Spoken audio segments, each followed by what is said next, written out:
Tulsi Gabbard is out, y'all. Not a shock to anybody, so I'm not really coming on here to offer any new insight. I told y'all it's gonna be the women, then it's gonna be the brown guy with the big old eyes, the big old googly eyes, and watch. I'm telling y'all. But listen, we know how this goes. Some ghoul is gonna replace her, or maybe, Marco Rubio might have another job because he got about 18, 1,500, 11 of them. So add another senior level role to his CV. I mean, hey, he already has the clearances. You know what I'm saying? So, hey, Keisha girl. But this is hilarious, in that it's coming now. I actually thought it was going to come sooner. So this is interesting that it's coming now, but nothing really changes, right? I mean, at one point, remember what got her into trouble is when she told the truth about Iran, that they weren't close to making actual physical weapons of mass destruction. And that wasn't a narrative that Trump was trying to push at that time. So she told the truth, and here we are. Hi, Tracy. Hi, Gregory. But do you guys have any specific questions? I'm on here for a few minutes because, as Keisha knows, I have about 18,000 tasks to do today. And I want to get through those tasks successfully, but I definitely wanted to make sure I came on here and spoke about it, especially, her being the eighth director of national intelligence. Um, that's not a small thing. Avril Haines, who was in the Biden administration, held that role. It is an important role. You literally gather all the intelligence from all the agencies. The DNI plays a very important part. And, just going through Tulsi's bona fides, there's nothing that kind of leaps out to say, to say that she's unqualified per se. She has a military background. She served, in Congress, which always makes me wonder, how reasonable and rational people can align themselves with MAGA. But it's just interesting that it's coming now, and especially remember a few days ago, Trump warned that this is the calm before the storm, and that things are going to kick up again in Iran. Again, the director of national intelligence. What does that mean? That means she is the point person. She is the person, the central the centralized person where all the intelligence across all the agencies, across the intelligence community, the IC, and how many are, I'm gonna get the number wrong. I'm gonna get the number wrong. But it's a lot of agencies. Okay. So she did not have a small role.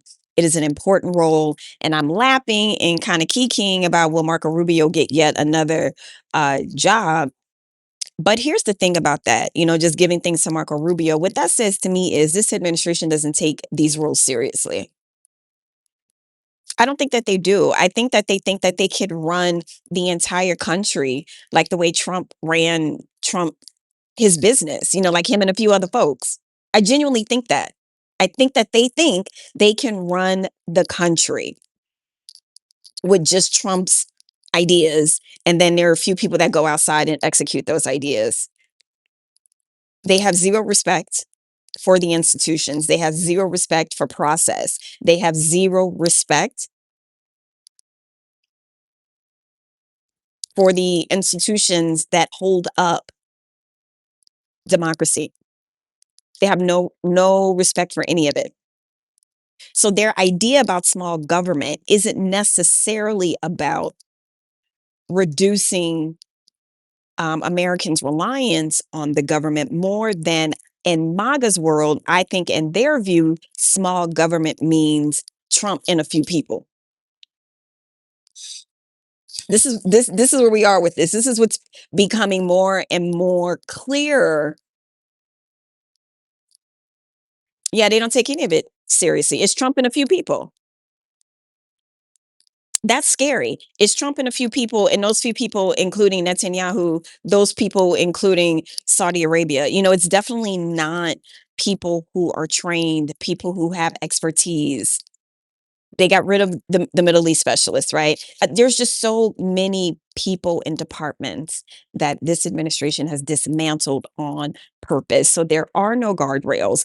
There are no experts holding up their hands to say, hey, maybe we shouldn't do this, or maybe let's do it a different way. Nope. Nope. Mm-mm. It's Trump and a few other folks. But what's so interesting about it being Trump and a few other folks, hi Simone, hi MLR,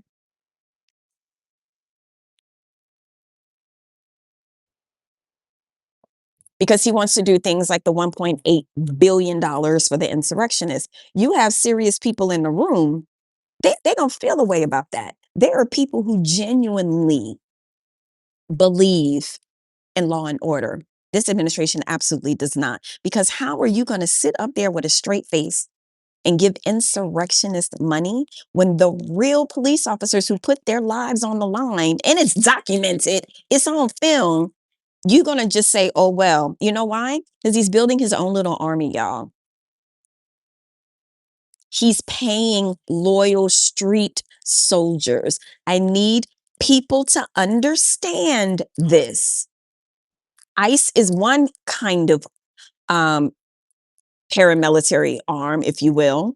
His street soldiers are going to do the things that the early Klan did. They're going to go into communities and disrupt things. They're going to bother people while they're trying to vote. You see where this is going. He is buying loyalty because he is building up street soldiers, y'all. It's clear as day to me. That's a war chest for your soldiers. That 1.8 billion. Y'all think he just what doing it out of the kindness of his hearts and shits and giggles? No, y'all. Pay attention to what's going on. He's going to send ICE to polling stations to intimidate American voters.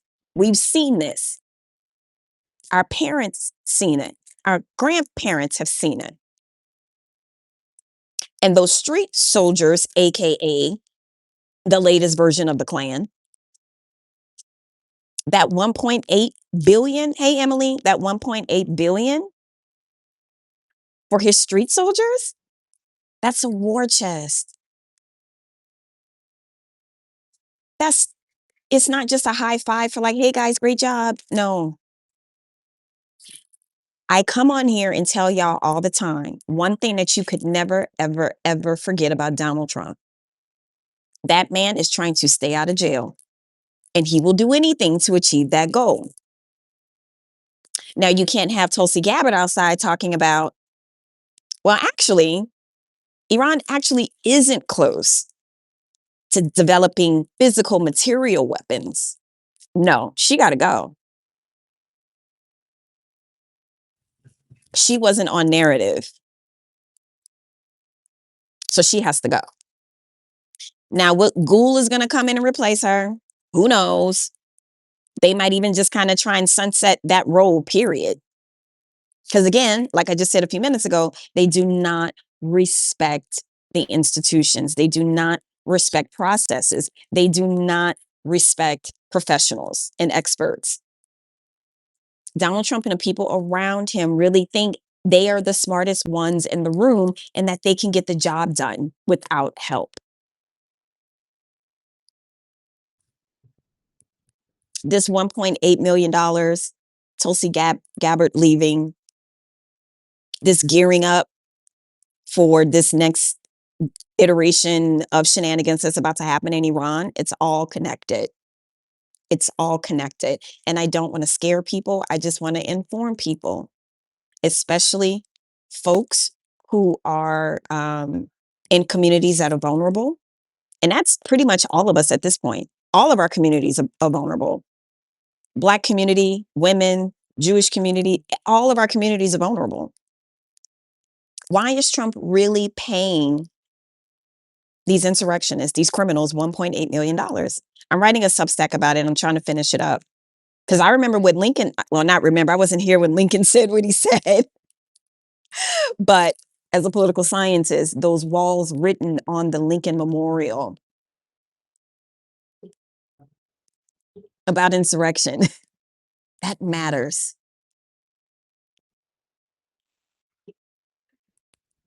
MLR about their escape. Maybe they do. I don't know if they do or don't have their escape plan. I don't know. I don't know what that would look like. To me, Trump, people keep ignoring him talking about a third term and all that. I don't.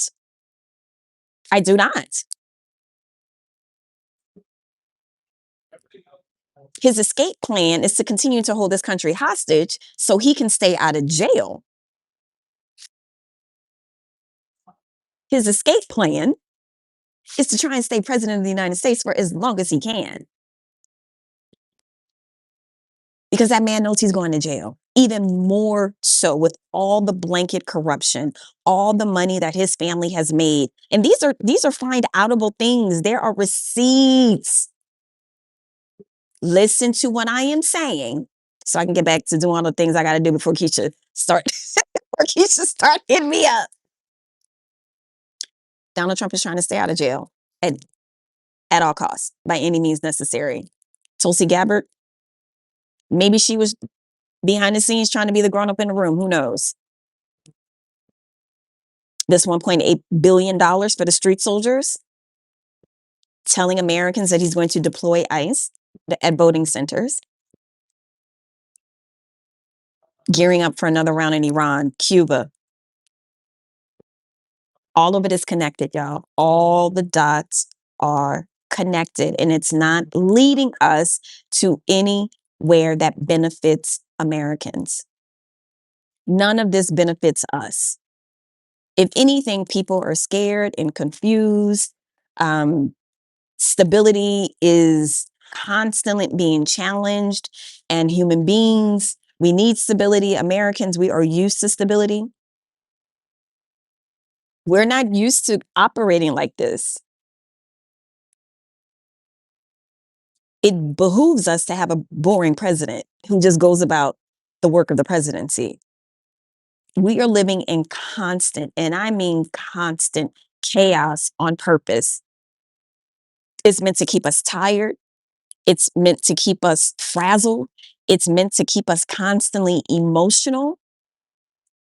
It's meant to disorient.